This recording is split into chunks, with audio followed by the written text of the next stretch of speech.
¿Podría definir su poesía, sus búsquedas, su poética?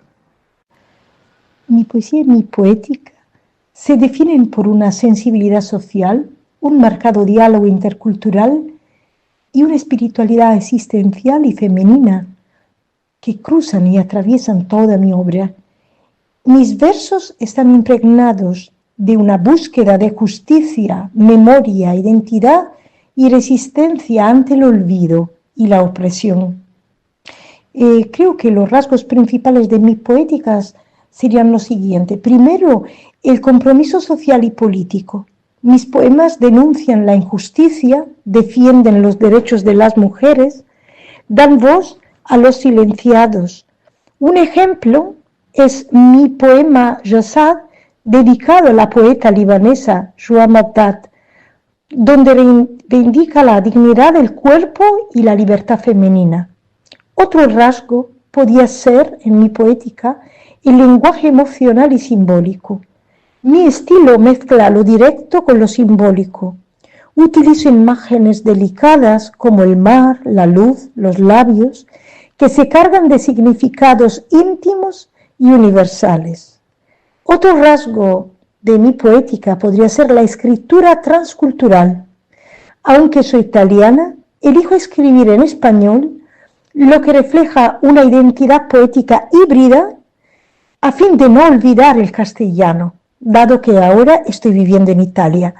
Mi obra tiene matices mediterráneos, hispanoamericanos y europeos.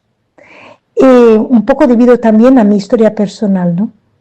Después, otro rasgo que puedo encontrar en mi poética sería el misticismo cotidiano.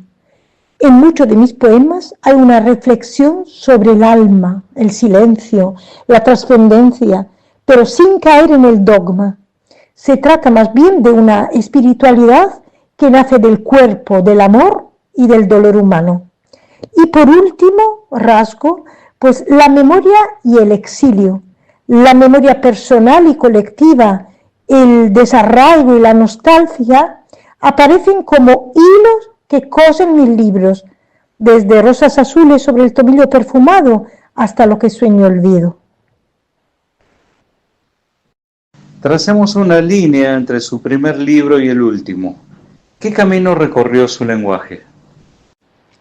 Trazo una línea entre mi primer libro, Rosas azules sobre el tomillo perfumado de 2011, aunque pues ya desde muy joven empecé a escribir en revistas, publicaciones en congresos o algo así. Y mi libro más reciente, escrito a cuatro manos con el poeta chileno Juan Antonio Mazzone del Campo, que es Ventanas a la luz de 2024. Podríamos decir que hay un viaje poético de depuración, madurez emocional, expansión simbólica. Al comienzo de mi obra el lenguaje es sensorial y lírico. Por ejemplo, en Rosas azules sobre el tomillo perfumado escribo desde una emoción inmediata. Mi lenguaje es intimista, aromático, casi sinestésico. Y abundan también las imágenes naturales, los colores, los perfumes. Así que el poema se convierte en un hogar de vocación amorosa, deseo y pérdida, pero también clave, estética y delicada. No sé, por ejemplo, pues versos como perfumas mis dedos con la savia del tomillo mientras callan los nombres. Y este lenguaje está muy cercano al cuerpo, pero aún revestido de metáforas floreales y sutiles. El yo poético aún habla desde el asombro.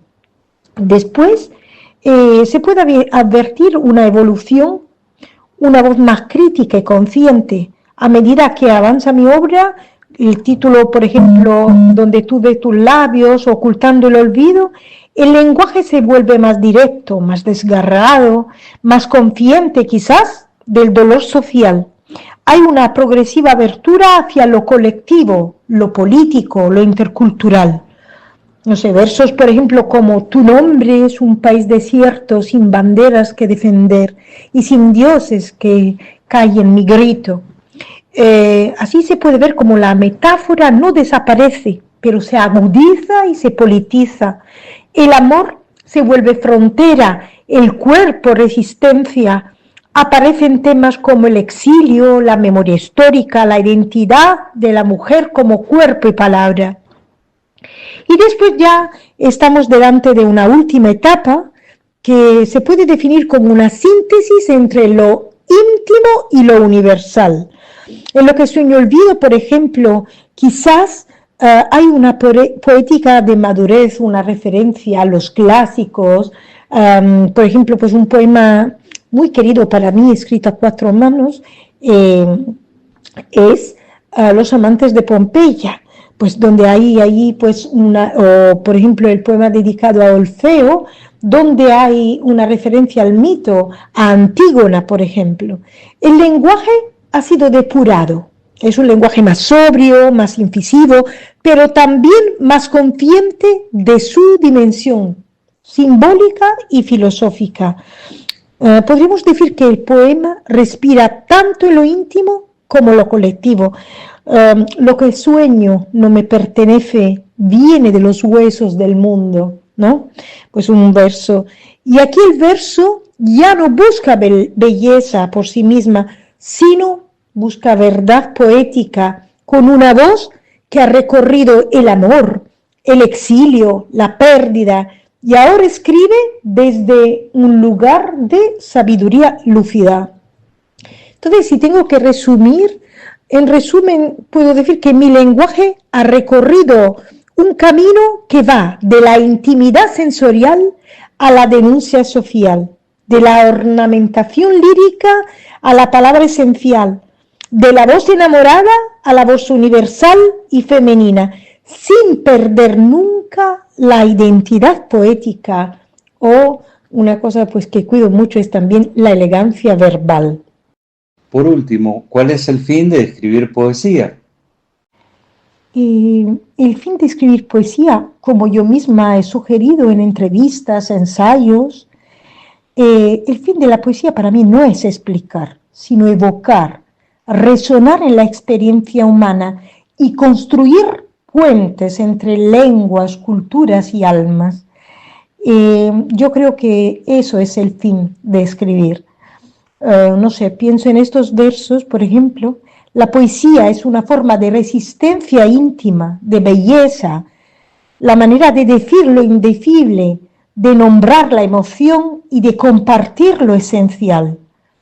En general, podríamos decir que el fin de escribir poesía sería dar forma a lo invisible, los sentimientos, las intuiciones, la memoria, y buscar sobre todo la verdad estética y existencial, conectar con otros seres humanos desde la palabra, pero también desde el silencio, la forma más aguda y más resonante de comunicar, el silencio, y el opuesto también de la palabra.